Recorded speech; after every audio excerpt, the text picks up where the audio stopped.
Fashion Host Podcast. When a model starts working well, you have a lot of conflicting bookings, and someone needs to take the decision which one to take, and that's the model agency who takes this decision. So model agent is always in a girl's corner. I never understood the industry has been making record profits, fashion industry, but there is little that remains in the pockets of the models. So let's go back to discovering Vlada. Yes. And you saw her first photos, and what did you think about We it? were not impressed. No, really. There was no, seriously. The snapshot needs to show the magic of the underlying person, which is the model. It all started with a project at business school. This is my criticism to all the universities that I've done, and I've done too many probably. Nobody told us ever that in half of the world things are done in a different way than in Western Europe or in America. It worked totally different. In Russia, in the 90s, in Brazil, we were allowed to go to schools. So our approach was to go to schools. Did girls know what they're gathering for, who's coming, why they need it there? No, absolutely not. No, what gives us most confidence is that if on the first trip a girl books 2 jobs with the same client, a repeat job, that is really, really strong indicator, right? That means there is also some personality and not just a one-time hit or so. Yes, there are some things that need to be fixed, or they have been fixed. There are sometimes people that do not behave as one should, but in total, it's an industry that at the end of the day makes the world a more beautiful place, frankly.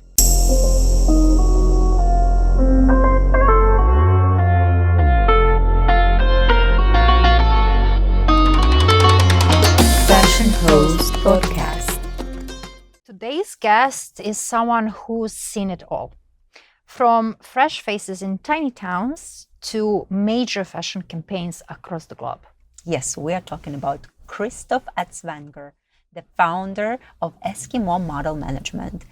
He's the guy who you want in your corner if you want to make it in modeling.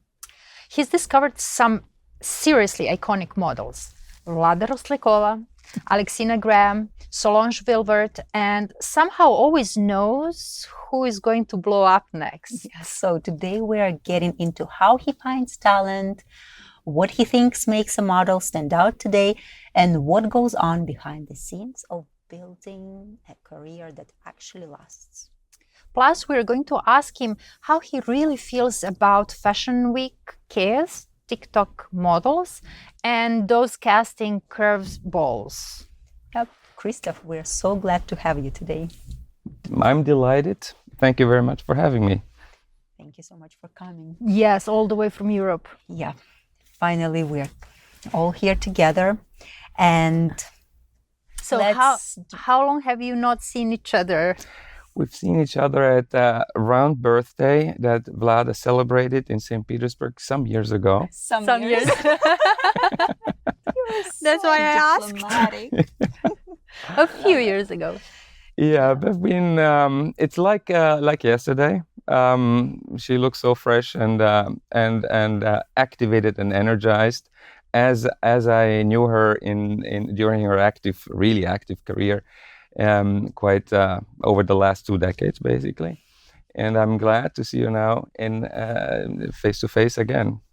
Yes, we're going to talk about Vlada and Vlada's career and beginnings, and there is no one better than Christoph to tell us about that. But let's talk a little bit about the agency. So it's been a while.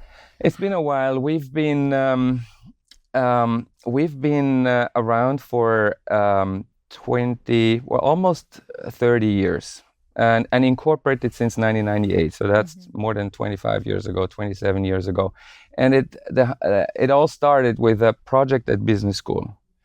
A very unusual start. In the early 90s, after having graduated and then worked for some international companies, I had again an academic experience in a place called Fontainebleau, which is south of Paris, and there is one of the well-known business schools called INSEAD, and we had an entrepreneurship course. And back then, the word entrepreneurship was not known by anybody. Most of them could not even spell it. and I took that course, and we were supposed to form groups and come up with a business idea. That was long before private equity and angel money. And this group of friends that I gathered was thinking about ideas, but we were not so much inspired by anything.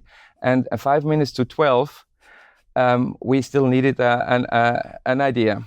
And my then girlfriend and then future wife Irene was at the same time working as a makeup artist in Paris, commuting every day from Fontainebleau to Paris. And somehow we got this idea: why not a funny project? And it was I emphasize funny, about a new type of model agencies. We had no idea about model agencies. We came from finance and from consulting and from industry. And sorry to interrupt. So you actually thought fashion is funny? We thought fashion is funny. Indeed, I'm sorry I don't want to denigrate fashion, but at that time, coming from a totally different experience, we thought, not only me but my 5 colleagues, we thought it's funny, and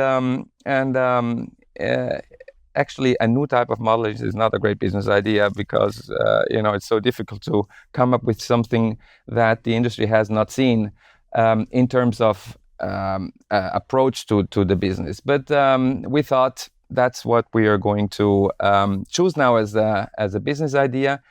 And fortunately, some of our friends had acquaintances, so we were able to interview Karl Lagerfeld and Castelbajac, and we were proud. And then came up with a paper that was so bad that we were the only ones who were not allowed to present in front of private equity experts that came in. Yes, we were the only ones. We got the worst. It was really a paper that was not worth the paper, frankly. We wrote the agency in no case can have a pink Cadillac. The Cadillac must have another color. So it was really it was not only a fun project, but it was also then developed in a funny way. It was semi-serious, but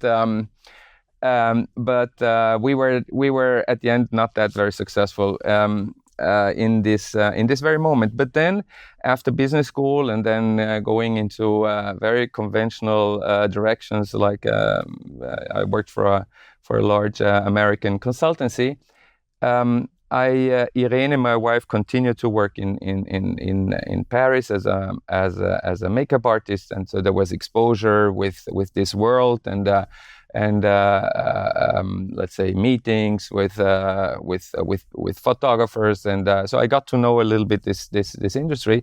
And in 1996, a friend of mine from university back in the times in Cologne went on his own and started to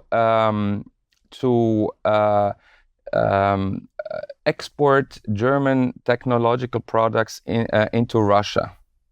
And the 90s were really, really, really different and difficult and sad times to a certain extent in Russia. High inflation, no financial resources, but lots of grants from European funds for technological exchange. He had this project in Tomsk, basically supplying the city administration of Tomsk with snow removal equipment. And he came back. Sorry, this is super funny. And he came back from his first trip and said, "Christoph, there is an incredible density of beauty there." what can we do? What can we do about it? And I said, look, Irene is in this industry. I've been exposed to it a little bit. Why not thinking a little bit more creatively? And eventually we came up with this idea of starting a model agency. And at the same time, I went to for a weekend, a boys' weekend with friends to Iceland, and a few hours after having landed and arrived in Reykjavik, we saw this some activity in front of an art gallery. We went in. And there, on the lower, in the cellar, basically, a fashion show was staged, and we start talking to the people. And obviously, Iceland is full of beautiful people, and we immediately realized that. And then next to me stood our future partners in Eskimo, Asta and Thore. And we took this opportunity immediately to meet the next day and get to know them a little better. And they said, we're a market leader in Iceland. We have already started 6 months earlier an agency called Eskimo. And this is where the name comes from. Although between us, there are no Eskimos in Iceland. But there is a lot of green in Iceland and no green in Greenland. So the semantics are a little bit strange in this world. And then they said, well, we're ready to expand. And I had this immediate idea, well, why not into uncharted waters? There is Siberia, which is full of, has all these great looking people. And are you ready to do so? We could do it together. And within 48 hours, we decided to incorporate Eskimo, the international part of Eskimo. We've chosen Paris as the place for incorporation because they were in Iceland. We were then living in Paris, and I was then for work. I was a lot in Brazil and elsewhere. So we thought a neutral, somewhere in between, and we decided then to start in Tomsk. And because your friend went there. Exactly. So there was a little bit of something because we could not even spell Siberia before. I mean, nobody knew, not even a city in Siberia. So we thought, let's go to Tomsk. I mean, it was really adventurous. And especially what happened afterwards. Because what do you do when you start a new venture? You do a fact-finding mission. So we went... Without internet. Without mobile phone. And so we've decided, it is. We decided to go for a week to Tomsk to see whether the ground is fertile enough for us to invest some money and start an activity. And we did so, the four of us, Asta, Thora, and my friend Michelle and myself. And at that time, there was no hotel in Tomsk. There was one. Yeah, there was one, but it was everyone said we should rather avoid it. So we rented an apartment on the 36th floor somewhere. And 36, are you sure? Yeah, maybe it was the 25th, but it was high up. Okay. At least for me, it was high up. It was one of these kommunalnaya. And so we stay there, and then a second day, this young boy knocks on our door and says whether he can go in the bathroom because he has his toothbrush there. So basically, they went to live with their neighbors while we were there. Yeah, they rented out for us this week. So it was really, really interesting. Wait, can I ask you, how did you? So you arrived to Tomsk, and then you just tried to find an apartment to live, or you knew exactly where you're going? No, through this minimum of contacts we had, we managed to get this apartment. Okay. But apart from that, we started from scratch. So what we did is, the four of us, we went on the streets and looked for good-looking talent. It's really crazy. I mean, I myself, thinking back, cannot even imagine what we did. How old were you? I was 30, and Asta and Thore, they were 20. So we start looking for talent, and we immediately saw some interesting girls, but none of us spoke Russian. right? So And none of them yeah, spoke English. we had a minimum of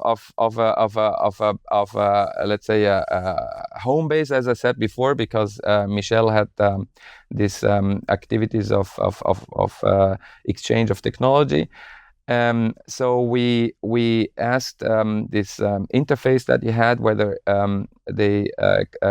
she could help in finding someone, and she presented us some candidates, and we interviewed the candidates, but no one really was the right person, because you have to know that in Siberia and in Russia in general, people are very educated. They all have university degrees, and but at the time salaries were extremely low, and but nonetheless we looked for someone who had a bit of an affinity with fashion, and there was really no one until we find Liena Rodionova in front of a traffic light on the street.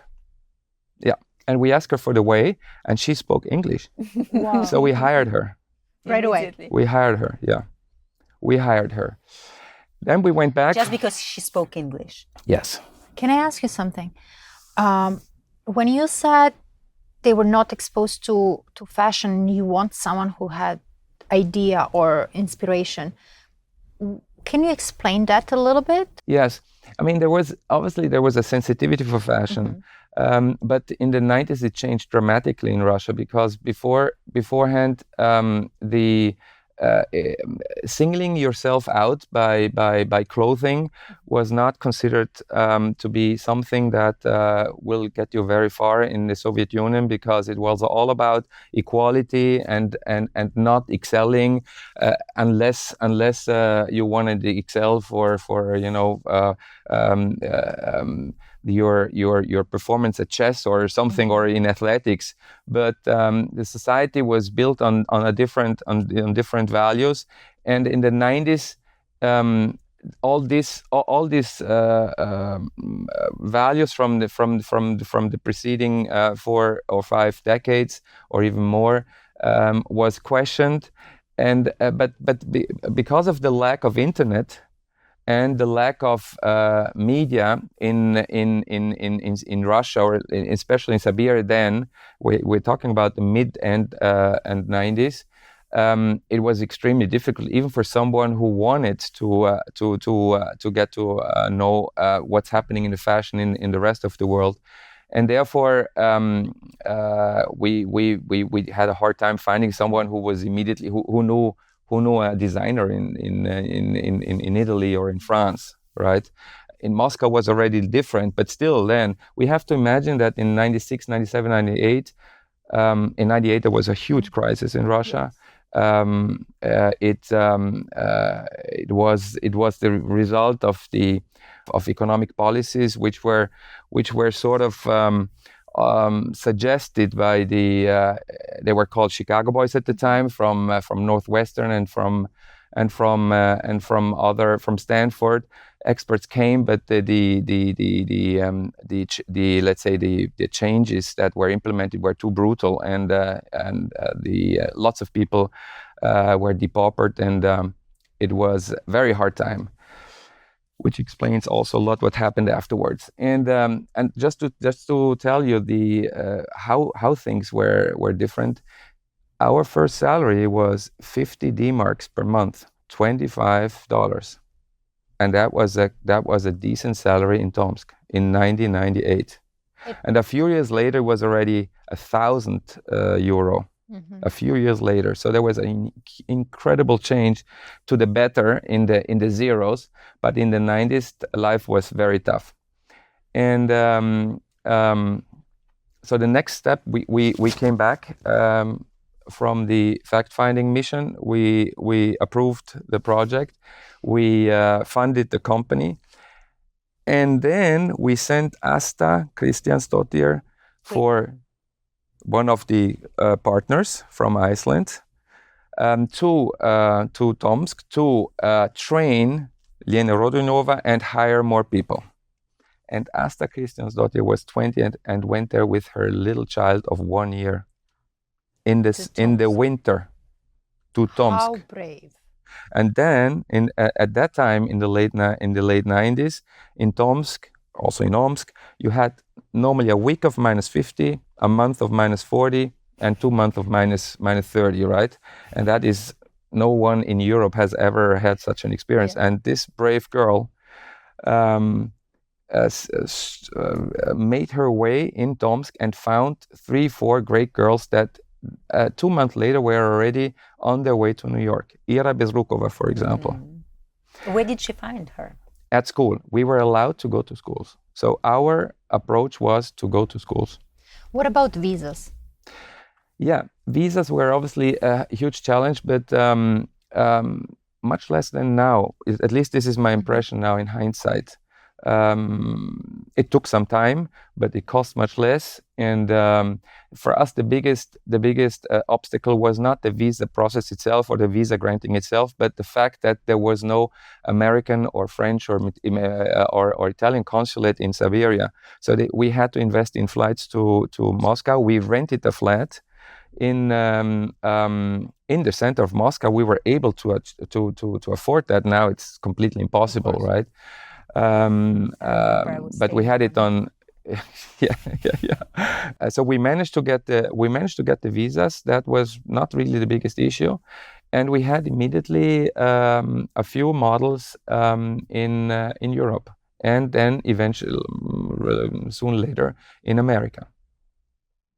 So that was our humble start, and our approach was scouting at schools systematically. School number 1, 2, they had numbers, right? The schools. How did you gain trust from the director of the school? Yeah, we were lucky that at that time, someone who came from the West had a positive connotation. This changed then afterwards, because some people betrayed the Russians, and then obviously the trust diminishes. But we were, for at least 10 years, we were able to go to schools. That changed then afterwards.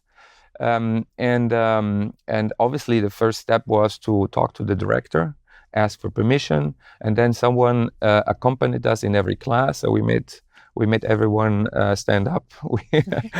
Did girls know what they're gathering for, who's coming, why they need it there? No, absolutely not.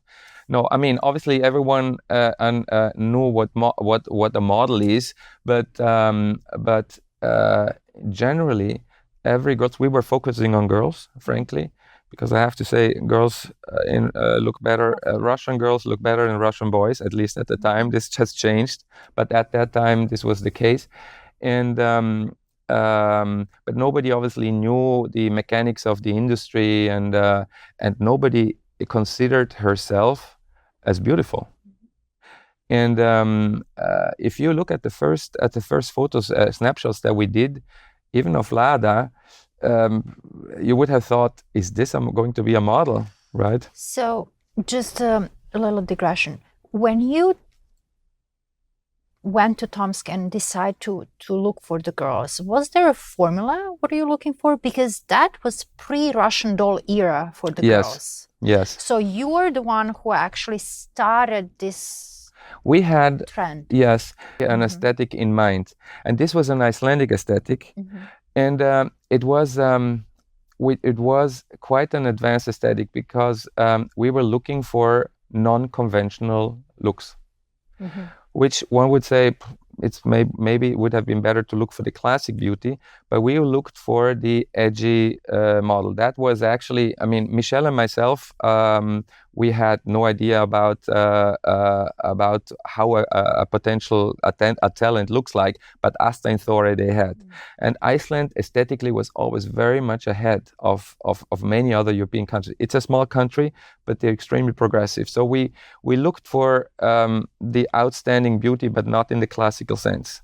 And obviously, it makes a lot of sense to extend the width of your search. But at the beginning, we looked for unconventional girls, and we found, for example, Ira Bezrukova, who immediately then, after 2 or 3 months, and she came already to New York. It was after first London with Models 1, and then New York with Ford, and a week after she arrived in New York, she was booked for the Blue Marine campaign.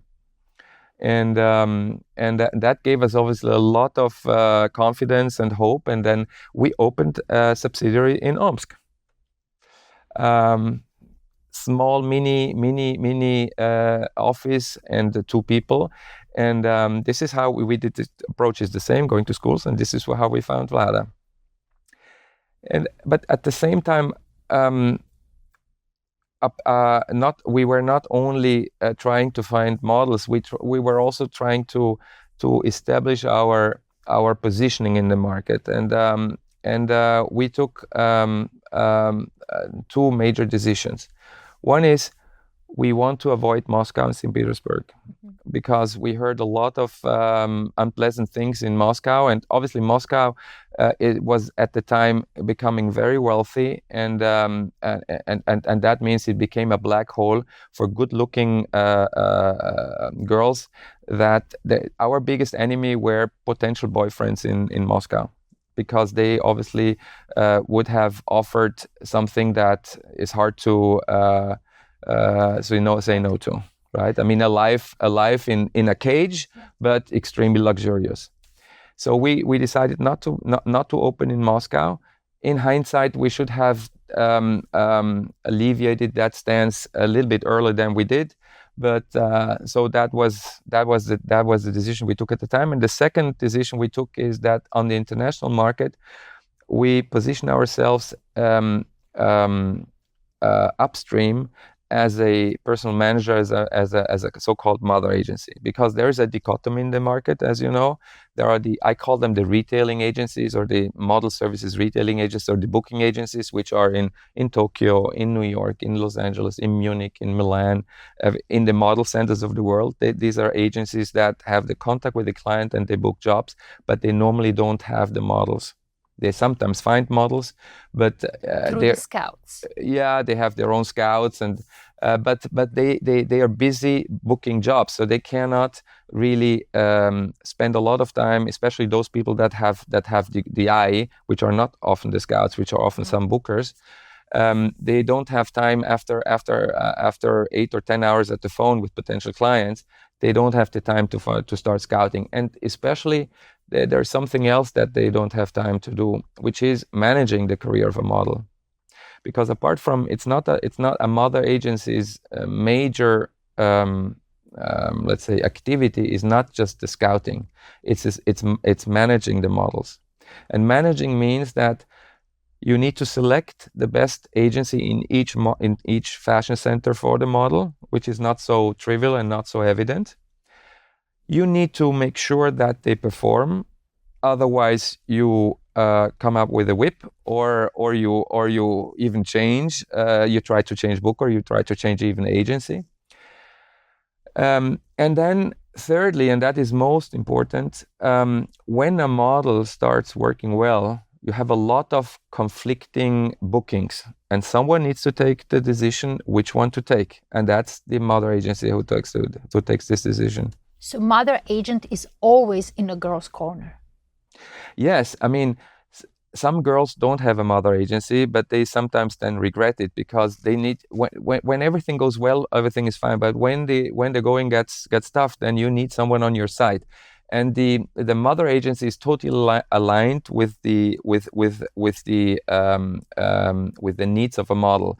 The agency not necessarily. I give you an example. If you are a talented model from Germany, and you have your agency is in Hamburg, this agency has an incentive to keep you in Germany, whether you work a lot or not, but that you're available all the time. Because when you're in New York or in Tokyo or somewhere else, you're not available all the time for them. And this agency has also an incentive to give priority to their bookings, whether it's good for managing your price level in the market or not. And this is why it makes a lot of sense that a model has a mother agency, which has a different set of incentive. It has the same incentive of the model, that the career is as long as possible, that the price level is managed in a certain way, that you don't undercut prices, that you don't do certain jobs and others yes, and so on. And this is why I'm always advocating that it's better to to discern these two roles, you should have your agencies in each country and then a mother agency, which is a little bit neutral and helps you as a model to navigate through these waters that are that are sometimes agitated. How did he establish connections with all the international agencies? That was again so naive. We brought the first two models from Tomsk. We brought to Paris, and for test shooting with one of the photographers that my wife Irene worked with. And then we took these test shoots and we went to the first agency that we saw somehow on the list, and it was Next in Paris. And we arrived there, and Lorenzo Perini at the time was the owner, managing director, one co-owner and managing director of the Paris office. And he immediately saw that we are total beginners because we didn't understand the modus operandi of the sector. We sent him a contract which was totally crazy, which was not reflecting the standards of the industry. And but we were nice guys, so he took both models, and they did quite well. But then obviously we learned that we need to be humble and understand how things work in an industry which is very, very different from every other industry, because you have a lot of creative people that are not the classic engineer or lawyer, right? But this is how business works. I mean, an engineer on the booking table would not book anything significant, right? And therefore, with our Cartesian, with our rational approach, we didn't go that far. So we tried to adopt the way of doing of the business, but inserting also a bit what was our knowledge from other industries. And I think that worked quite well because I see it when I meet agencies. Over 25 years, they all love to work with us. So we don't really have anyone who blacklisted us, or they actually find us as a mother agency with which it's easy to work. But only because we added a little bit of knowledge from other experiences to what is the industry, and we did not try to single-handedly change it, because there's a lot of things which are really a little bit strange, I have to say. But this is what 30-40 years modeling started in the 60s, 70s, right? So really it started in the late 80s. This is how it developed, and what we try is to be on the side of our models and help them in accepting these rules of the game, but then bringing a little bit more of rationality in their favor to the whole party. So you basically just knocked on the door of Next. We knocked on the door of Next, and the next agency we knocked on the door was an agency that just opened by a woman called Silvestre. Oh. I know. Yes. Yes, exactly. That was the next. I mean, it was very, very unscientific. Mm-hmm. What was the name of that agency that she worked in? Then she opened she opened her agency and called it Silvestre. And she came from another agency, I've forgotten from where. And eventually Silvestre turned into Women, right? But it was Silvestre time, and she gave us credit because of our ingenuity. I have to say, to the defense of the industry that is often criticized, nobody ever took advantage of us. And that was a little bit surprising, because that can happen more easily in other industries. So we got immediately lots of credit, maybe also because we came with good talent. Everyone understood that we didn't understand that these were talented girls, right? Because we had some, but we weren't unsure. For example, our Icelandic partners, Asta and Thorey, they have never sent anyone to Japan before. right? Although it's a great, it was then already a great market to make the first steps, because it's a protected environment. They come with a van, they take all the models. I mean, you don't really need to be super afraid as you would have to be if you start in Milan, right? Because there is no promoters in Japan, or at least there were not, right? Correct? Maybe some, yeah. Maybe I should not know, but definitely not so aggressive than elsewhere. Actually, who were bringing us to the club, not promoters.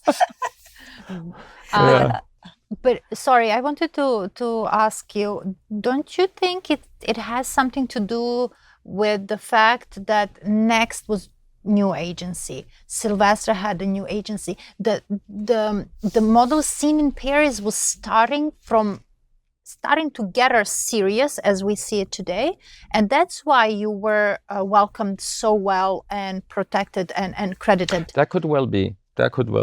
Because I have a feeling you are bringing something new, fresh girls, fresh faces, fresh beauty, and they are gathering around that as well. So I think you're too humble to say that, okay, you started, but you brought something on the table that very soon became a trend. Yeah, that's true. But I also think on top of that we were, despite our naivety and ingenuity, we had an advantage. Everyone thought these are serious persons, because you had to do with a lot of mother agencies from former Yugoslavia, from Russia, from Brazil, which were a little bit scary in the eyes of the agencies in Paris and New York, because and this is this is my criticism to all the universities that I've done, and I've done too many probably. Nobody told us ever that in half of the world things are done in a different way than in Western Europe or in America. It worked totally different. In Russia, in the 90s, in Brazil, we opened then eventually also in Brazil. And agents, when there's someone with looking like a bear comes from Nizhny Novgorod, and you're a humble agency owner who has never, you get impressed, and you don't know whether this guy, if you don't do what he suggests to you, kindly suggests to you, right? Yeah. Right. Whether there might be consequences, right? And what kind of consequences? Yeah, exactly. No, really, we are talking about the Wild East in the 90s. There were, these people changed, like the people also, the agents in Paris and New York. Once they were the Casablancas, and now they're different ones, right? So the industry changed. And the world changed, and therefore we were in this very moment when part of the world was making a switch, whether including also South America. We were sort of people that gave a bit of confidence that we are sort of normal. It worked at the time. Plus, obviously, it worked also because we had great. We showed them great photos of talents, right? We have spent a lot of time we sent test photographers from Iceland to Siberia. I think they were really funny as a little girl, and then one guy, but they were so brave, the Icelanders. They went there in the winter, and then we came back with lots of photos, and then with this whole catalog. We went to the agencies. And how did you said that you started to send girls to Tokyo, to Japan, yes. Right? How did you know that that's the environment there, the safe? Well, we did a little bit of market research, obviously. We interviewed other agencies. Sorry, we're talking about early 2000s. Yes, exactly, early 2000s. In the meantime, we've been around for 2-3 years. We learned a lot, and we obviously investigated what the others are doing. And before we sent the first girl to Japan, we went to Japan to visit agencies, just to reduce the risk. Obviously, a minimum of risk always will remain. But for example, in your case, we brought your mother to Paris, if you remember. No, to Paris later. Yeah. Japan, you were alone, so that was a little bit risky. But it was. at least we felt it's a manageable. It was manageable at that time. I remember when I got the contract to Tokyo, and Lena, Yeah. she said that like they would started to prepare me how everything's gonna go, and they sent me the contract and all the instructions, and it was said that a model arrives to the airport and then she has to go like to some bus stop and take this and that bus, and she has to have with her like whatever 2,000 yen or something, Yeah. to take a bus which will bring her to the city center, and then from there an agent will meet her. As I read this, I was like, I've never been to Moscow alone. Like, what are you like? Where? How? But then my mother agency, they were like, you don't worry, they will meet you immediately at the airport. Yeah. So let's go That back was to discovering easy. Vlada. Yes. Yeah. So were you there personally? No. Because we split the work obviously, and the operational work were done by our two partners from Iceland, Asta and Thore, and the team that in the meantime we gathered in Siberia. Eventually, we also opened in Novosibirsk.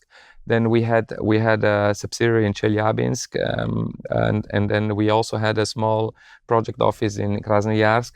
And it was then I think it was Natalia who found you in Omsk. Yeah. I think it was a school, right? If I remember well, Yeah. but it was not personally at with my. university. Yeah. You were already at university. No, I was taking In classes. between. Okay. I was about to finish school and I was Yes. taking classes. Yes. Yes. And you saw her first photos, and what did you think about We her? were not impressed. No, really. There was no, seriously. It So was what really did you- hard to. I mean, you needed a lot of imagination for. Why? I'm not joking, because maybe it was also the quality of our photos. I don't know, but I think that we had some experience in taking photos. It was just not evident, but like other girls too. That we found, and we were frankly very surprised that it went so well in Japan. So you were not impressed, but you still went for it? There was something Mhm. that told us there is something. There is What is some. something? Yes, there is something, but it's a gut. It was a gut feeling. It was not.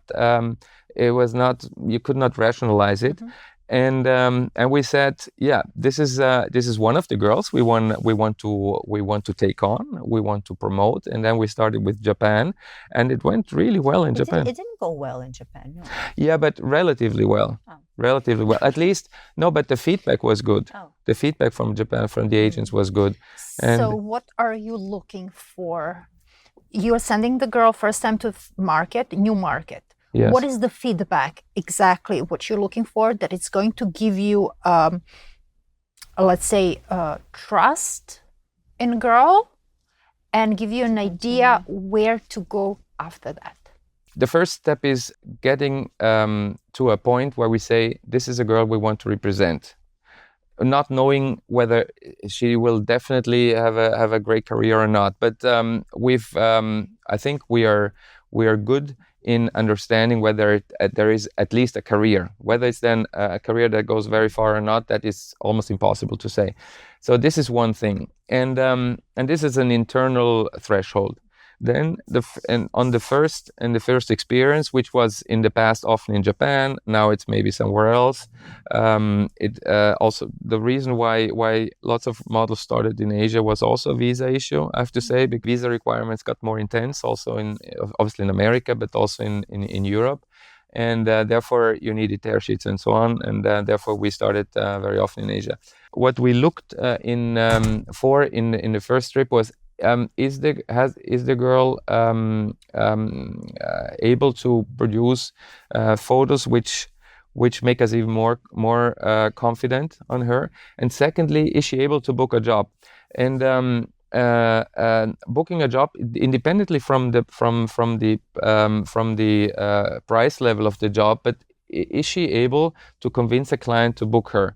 And that has a lot to do with the booker too, but also with the girl. And then the maximum what you can expect is, what gives us most confidence is that if on the first trip a girl books 2 jobs with the same client, a repeat job, that is really, really strong indicator, right? That means there is also some personality and not just a one-time hit or so. And these are sort of the indicators that we look for on the first trip to a foreign market. That's a interesting formula for an agent, mother agent, because agency is looking for something different. So she booked 2 jobs? Yes, obviously. In Tokyo, you think so? Yes. Really? Yeah, well, I know your statement, your financial statement. So maybe officially the names of the brands were different, but behind that, the invoice was to the same. The invoice of the Japanese agency was to the same legal entity. Okay, right? so she came back. Yeah, she came back, and right afterwards. But correct me. I mean, because some time has passed. How it was, my last couple of weeks in Yes. Tokyo, I received, Lena called and she said, we have to make new photos for Milan, Right. for Russell Marsh. Yes. That meant nothing to me. I'm Yeah. like, okay, we have to do it. I didn't understand what's going on. And they said for exclusivity, for Prada exclusive, we have to make photos. Okay, we did the photos. And they were trying to make a visa. European visa for me. Did you have the agency in Milan already? No, or? Not yet. I tell you why. Somehow, Because casting directors, even now, like Ashley or Russell at the time, they love to approach mother agencies and see girls before any agency has seen them. So sometimes we send them some photos of who we think is very interesting, and he picked on Vlada. And we were trying to get a visa in Japan, but somehow it wasn't possible. So I went back to Russia, and as I was waiting for a visa, I didn't make it to Milan. So I went to Paris Fashion Week. Yes, exactly. And that through Sylvester at the time. Yeah. Yes, exactly. And that immediately worked incredibly well. Yeah. And this is also a sign that the fashion industry is really peculiar, because there's a lot of people that follow others. Mm-hmm. If some fumus, as the Latins say, if one casting director sees that a girl has booked this or that, then obviously they want the same girl, and it's like a snowball. Yes, exactly. It's exactly, and that's a good metaphor, and that worked then perfectly out for you, because everyone booked you then already in the first season, a lot. And then afterwards, it was so difficult to meet Vlada during Fashion Week, because she never had time. But she, in hindsight, she was the girl that booked more shows than anywhere else. But I remember that I had to meet you once in a taxi for 5 minutes from one fitting to another. It was really, I mean, I think these times are over now, that girls never book so many shows anymore, right? Okay, before we continue with nowadays how it works, can I ask you, was it the same process for the girls from South America? Yes, exactly the same process. Different country, different costumes, different way of doing things. But the process, our process was the same, and it worked out right at the beginning. How did you deal with parents? Were they always excited about their girls? No. Yeah, this is a very important question. There was a lot. I mean, especially in Russia, parents have a career. I mean, have a future in mind for their kids, especially for their daughters, and that is normally becoming a Nobel Prize winner of physics or chemistry, right? I mean, they push on education, and they are extremely protective, and they want the best for their kids. They are not just, laissez-faire. And it takes a lot of effort to convince parents at the time, and even now, but at the time even more, to let them model abroad. They were very scared. They were very, very scared. We lost some talent. I really have to say, we could have had more luck with lots of other models, but the parents didn't let them model. at the time. Although although they were at home, they were having a tough time financially and so on, but they preferred to a different route for their daughters, and they also were genuinely scared. Yeah, because they didn't know. They didn't know, and there was also a lot of rumors in Russia of what happens in this modeling industry. And I personally think after 25 years that the modeling industry has a lot of flaws, but at the end of the day, it's not what they show. It's not what you hear often, and it's not full of monsters. No. And there's a lot of good people there, and it's an industry. I mean, agencies try to make profits, to pay their good salaries, and pay the shareholders. I mean, it's to a certain. But not more than any other industry. Not more, no, exactly. But there is a lot of bad news in that has hurt the whole industry. Why do you think is that?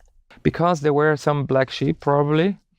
And also because I think the industry works in a different way. It's very, very much relationship based.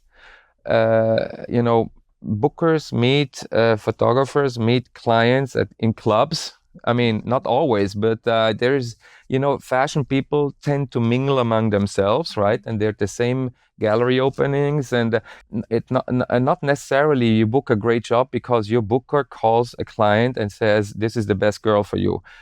It's very similar to the art business. Very similar. Sports as well, right? And there's a lot of luck involved too. Mm-hmm. Right, we should never forget that. But still, it's an industry, and I'm a little bit sad that it is badmouthed so often because it does not deserve it. Yes, there are some things that need to be fixed, or they have been fixed. There are sometimes people that do not behave as one should. But in total, it's an industry that at the end of the day makes the world a more beautiful place. Definitely. Frankly. How did it change from back 90s and early 2000s to today? Well, I mean, I think, and that's my personal view, right? I think and in the past, the entry of extremely corporate players like IMG changed a lot, because you had in the 80s and in the 90s it was a lot of individual entrepreneurs, and they were often very, very good and in when it came to aesthetics, but for example had no idea about contracts and accounting, right? And this is why many agencies went bust in the past, because they simply did not. They flew first class to the fashion shows in 5 people fashion shows in Paris, and then they found out, we've overspent. So there is a lot of professionalism that kicked in, which changed the industry. And still there is still a lot of creative people that tick differently than engineers, but it's now I would say more professional than maybe 20-30 years ago. What about beauty? Well, beauty is the essence, and is the essence of the industry, and but it's by itself not sufficient, because what you need is at the end of the day, clients want to have reliable services, and this means that models need to provide reliable services. And this makes a difference then between great models and mediocre models. Obviously, there's always exceptions. You can be a diva if you get to a certain into a certain niche or at a certain level. You can maybe afford yourself to display some features that are maybe considered as non-professional.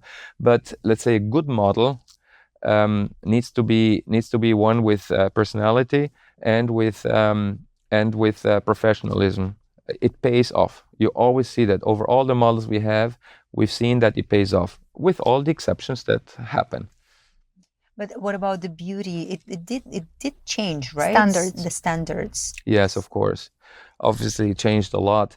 And I would say that there is less waves than in the past. There is the realm of beauty is now broader. There's much more niches. We had once the Brazilian wave, we had the Russian wave, we had the Czech wave at the beginning, Polina Poliskova in the early 90s and so on. And I think there might be, we had the heroine, chic and so on. All this comes back and all this happens, but it happens at the same time. So it's very hard to say we have a real trend. Is it a good or bad? From I think it's very good because this means that we have a contemporaneity of niches, and this is probably also a result of the globalization, which is now having a bit of a hard time, but still we live in a globalized world, and it's not just the American market or the French market or the Singaporean market. They're in continuous exchange. When you're, for example, when you have a beauty that caters to a certain group of companies or professionals or photographers or clients, on a global level, this niche is suddenly big enough to be able to afford such a positioning of or to book such models. An example: if you are an edgy model and in let's say 25 years ago you were in Germany, you would not book one job. But now you're an edgy model. You might be from Frankfurt. You live in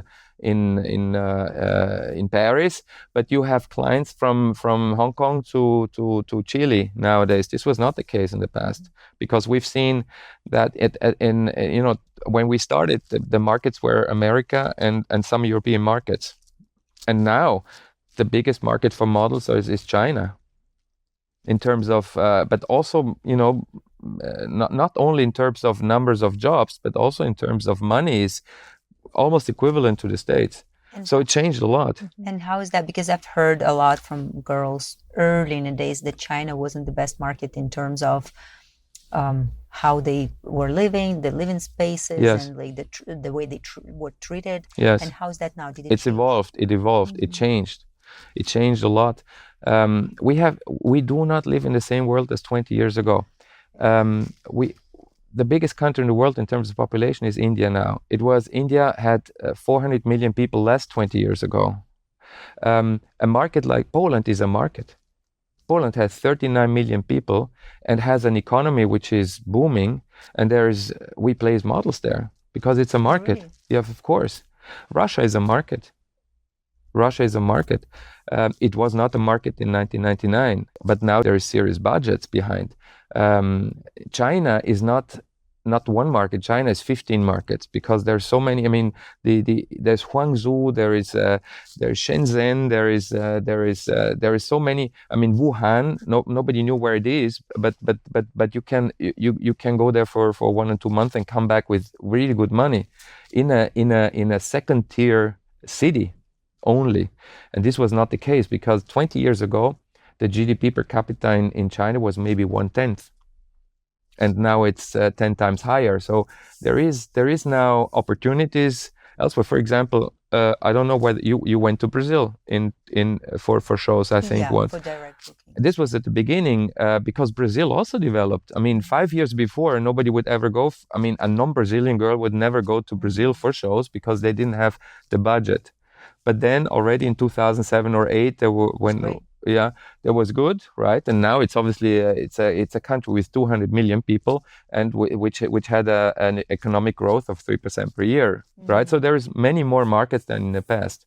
And how's that now? Like, you find the girl and you send her. Like, how do you pick which market you're going to send her to? And do they still have this like guaranteed contract? They go in for like 1 month or 2 and they come back with guaranteed money, or how does we have now a broader selection of markets to start with. broad selection before. What happened, however, is that due to sanctions with our Russian models, we have a limited amount of choices, but there is still a lot of them. But they are all in Asia. So models start in Asia, but the models that we find in Europe start in Europe, right? But it could be we often have models starting in Greece, for example, because they have great editorials, right?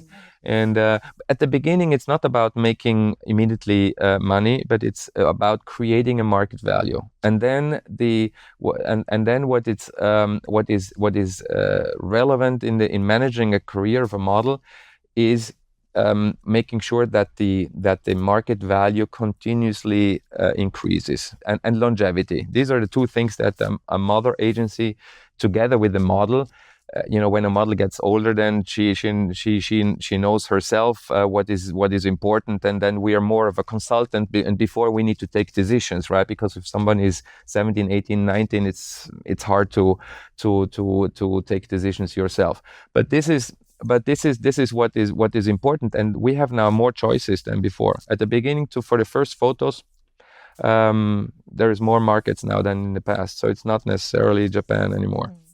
Yeah, but I remember I went to Japan first, and like to gain some photos, right, and to be able to go to European markets.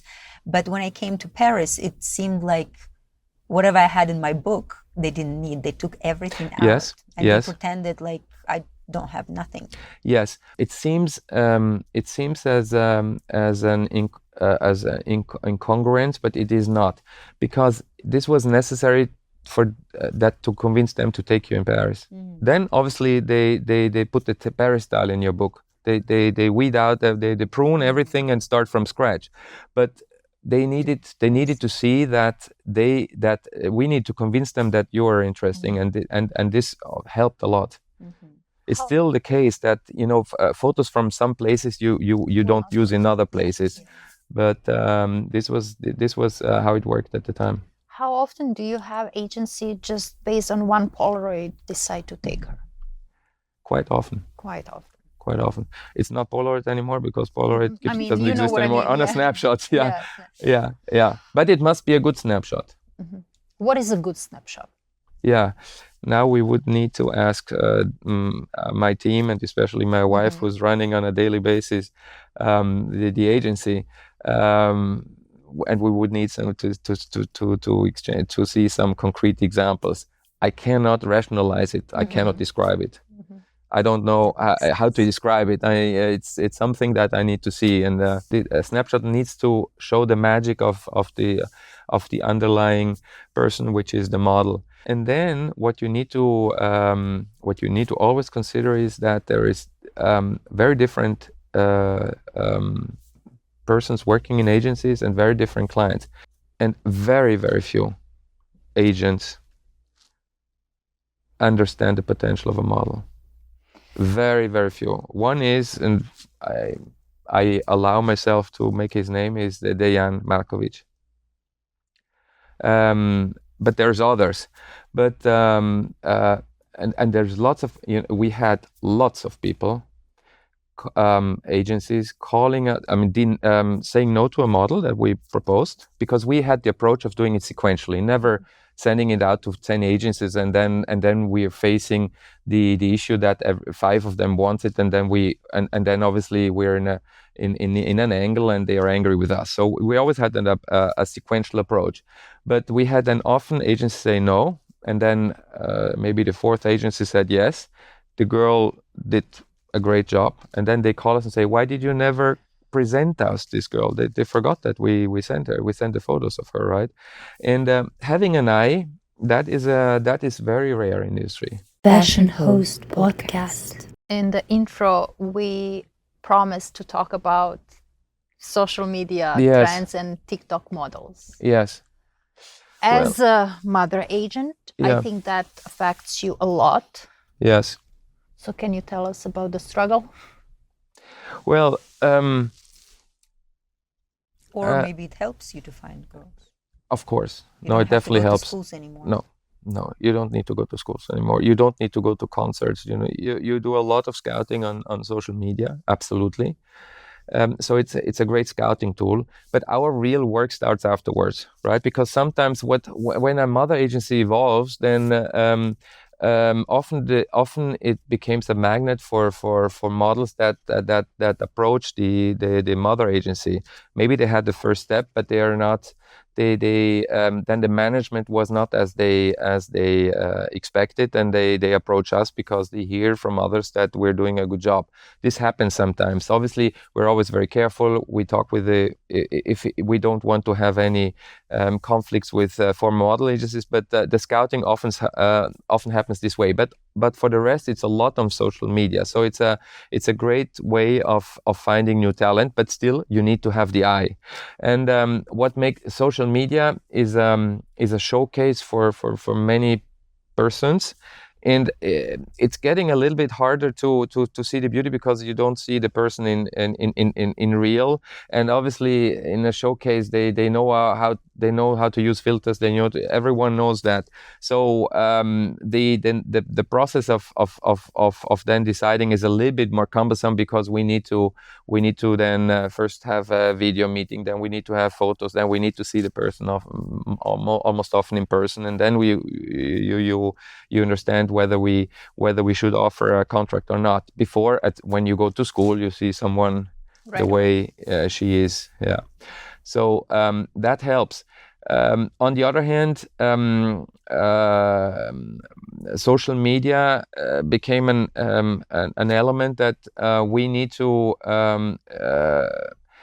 take into consideration very much when we assist our models in their career, in the sense that it's a conditio sine qua non now. You need to curate your social media profile. Obviously, the different agencies give advice, but at the beginning it's us to give advice, and then eventually we help taking decisions when the agency in Paris says do this not, or do this yes, and the agency in New York says the opposite, right?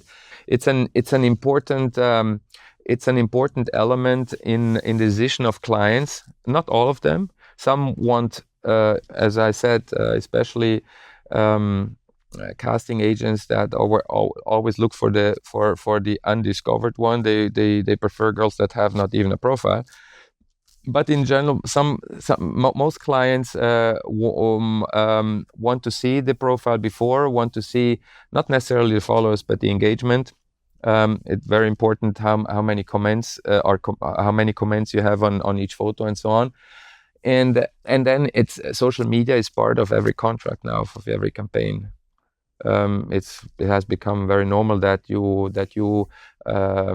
commit yourself, that you have a posting every week or every day or every whatever. And with social media in the contract, did rates went higher because of that? Because it's an extra service. Unfortunately not.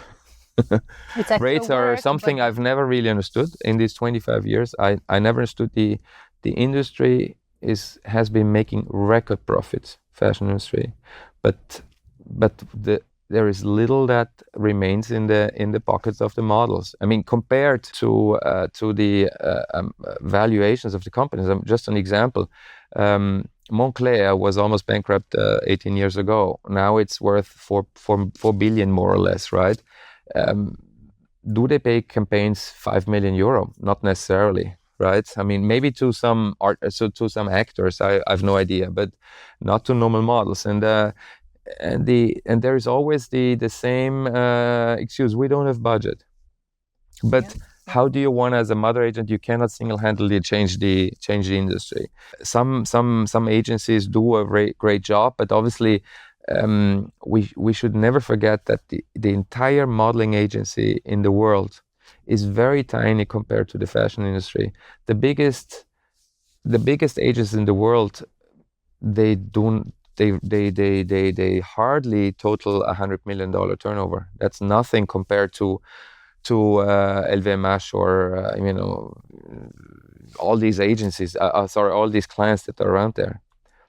So it's a really, really tiny market, and this is probably also reflects their negotiating power vis-a-vis the clients. I don't know exactly, but I think that this added value that beauty generates in fashion is not equally distributed. I think Definitely not. models should get much more of the cake, frankly. And How to get there, Yeah. I don't know. Do you think agency have a power to change that or not? Who holds the power when The it comes to clients. finance? The clients. The clients. And this is always the case when there's a lot of competition. I mean, and there is no barrier to enter to become a model. There's no barrier to enter to become an agency. Yes, in some countries you need a license. Also in New York now, as of June, a license is needed. But still, you need to deposit a certain amount of money. You need to have a credible team, and then you get the license. But there is so much competition that it's very, very hard to get a bigger portion of the cake. But nonetheless, step by step, things can improve, and I'm looking forward to observe what the agencies do in New York and in Paris and elsewhere. But eventually, I personally think that there must be a way. Or I'm confident that there must be a way of redistributing this, I call it the cake, in a more equal way, because there is so much profits in this industry. As you might know, there was a little scandal in Italy when the labor inspectors, recently, I don't know whether you followed, 3 months ago, the labor inspectors sued a supplier of Dior for having used personnel which was not perfectly compliant with the labor laws. And in this context, they published in Italian newspapers, Il Sole 24 Ore and elsewhere, the simple, I admit, just the cost of the materials for I saw that. for a bag. Okay, there is the marketing cost, there is a lot of overhead costs, but 200. But that marketing cost, Yeah. but in the end of the day, are the celebrities who are getting the cake. Yeah, and this is while there are many models, there's not so many celebrities, right? But I'm confident that this distinction is starting to vanish, and I personally think that a model can become a celebrity by managing her image in an intelligent way, and finally we have means, and this is social media.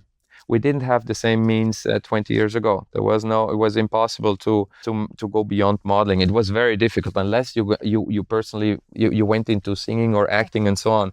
But now influencers make our competitors to actresses and models. I think the boundaries may blur. So I'm pretty much bullish about it. Where I'm more concerned is AI. Oh. Yeah, I had some talks yesterday with some agencies, and I personally think that they would need to unite and try to have more influence on legislation, banning AI generated models. Is it in the contract now as well? Can we avoid it? Yes, I mean, good agencies are now introducing provisions in the contract that give more of a leverage to the model in a contract. So basically, what does it mean? To make sure that the client cannot use the image in an indefinite way forever, and changing, doubling you into another avatar. And but sounds so scary. I think the let's say those agencies that are more let's say attentive to these issues, they're aware, and they are introducing that in the contract with the clients. Now we need to see how strong the negotiation position is, but I guess that it's possible to make clients digest that. Otherwise, I would hope that the industry association pushes the legislators to pass such a law. I'm a little bit more concerned about non-physical models that are created from scratch. Artists. Yes, just avatars that are so not the other not an avatar of yourself or for which you can keep the intellectual property, but just generated models that then can be used forever. I think Mango has now launched a campaign with invented models. And I think this needs to be solved on a legislative model. Yeah, you start in one country, in the other country, but I think that would really helpful. Or a code of conduct with the major brands. It's also possible. We hope for that. Lots of challenges ahead. Yeah. No one. Interestingly, the agencies that the booking agencies are not so concerned yet, but the disruption can happen from one day to another, right? It's overnight. Not something that's gradual. It can suddenly we wake up one day and half of the business is gone because there are artificial models around. But creatives are very often thinking about it later. Yes, exactly. Where do you see your agency in 3, 5, 10 years from now? Well, what we've done in the zeros, we've done a geographic expansion, and then we've said that what we've achieved, that's it. We want to consolidate. We wanted. The only regret I have is that in the zeros we have not opened in Ethiopia as we wanted. But managing everything from far away is not that easy. But in 5 years, we would like to be in business, which is not so trivial. B, having more Vladas, and there is a lot of luck involved, frankly, right? Because There's one Vlada, but there's one Vlada, yeah. We were lucky that we had a few models that were quite successful, but this can happen, by accident, 2 or 3 at the same time, and then maybe 5 year or 10 year, no one. And we would like to be a little bit more lucky, and just do without now major programs and strategies, do our job even better and better and better. For example, you were experiencing some flaws in our management probably at the time, which was due to the fact that we were also new in the market. But we want to learn and give a better service to the models. We don't want to have much more models, because that just means more model managers, and because we understood over time that one of our model managers, we have 5, cannot handle more than 10 models. That's a lot, and otherwise the service level goes down. So we tried. We need to be selective when it comes to our scouting, and doing just a better job, and making the model more successful, because that means that we are also successful. How many models do you have now? We have now over all the countries there where we have offices, probably 70 models. Which countries is this? We are in Russia, we are in the Czech Republic, we are in Slovak Republic, we are in Germany, we are in Iceland, and we are in Italy without a real office, but let's say a project office. No Brazil anymore. We have our legal entity in Brazil, but we were a little bit unlucky with the country, because we have experienced twice all our employees left from Friday to Monday. And Brazil is quite a peculiar country when it comes to to working there, right? Visiting and fantastic. Working is another issue. So we're a little bit dormant there. So we don't have the office. We didn't keep the office. We have models, but we don't really have a team at the moment. But we could revitalize it. But we're busy with the countries we're in. We hope that the geopolitical situation normalizes a little bit, so that our Russian operations get access again on the European and markets and America. But for the rest, we try to intensify our scouting, but being very selective. So taking only those girls that we are able to manage, and then doing a better job for them. Yeah. Christoph, were there any girls that you didn't take to your agency, but then you saw that they actually succeeded in the Yes. international market? Yeah. Yes, That's unfortunately, one of your yes. regrets? Yeah. Yes, but this is life. Yes. Unfortunately, we have our team waving to us saying that we have to finish. Okay. Because he has to go. Okay, sorry for that. Yeah, you're in New York just a couple of days, and we're so lucky and grateful that we got the chance to My talk God, to you. I mean, can we have episode 2, like part 2 soon? Oh yeah, with Maybe pleasure. in Europe With pleasure. I With think pleasure. I'm I available. think our audience will have way more questions. Yeah, definitely. Oh, with great yes. pleasure. I'm honored and available, obviously. Yeah. Because the There's I a mean, lot we of- tried to get as much as we could out of you, so we create the value. But I'm sure there are so many questions you can give us the best answers ever, but we did not ask this time. With great pleasure. So can we finish this a amazing funny note. conversation on funny, with also questions and answers, Right. but a little bit more difficult. Okay. Lada, you want to start? Yes, so you just have to pick one from what we suggested. Okay. All right.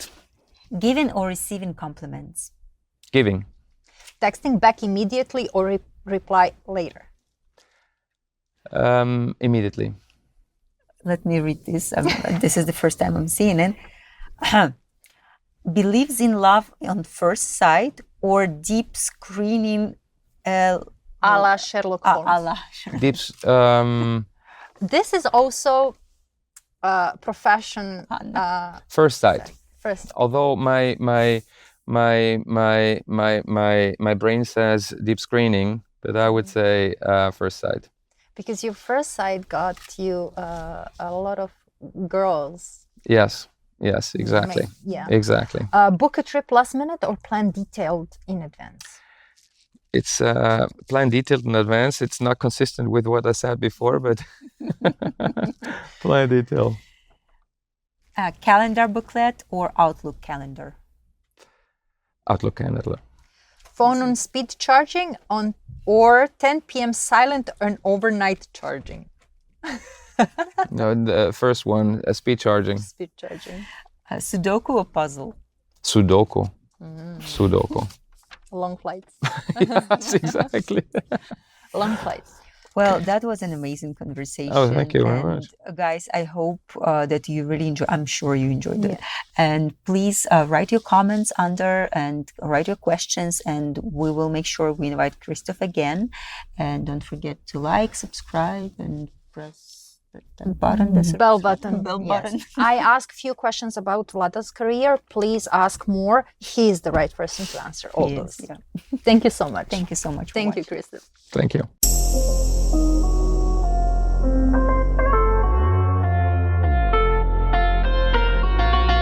Fashion Host Podcast.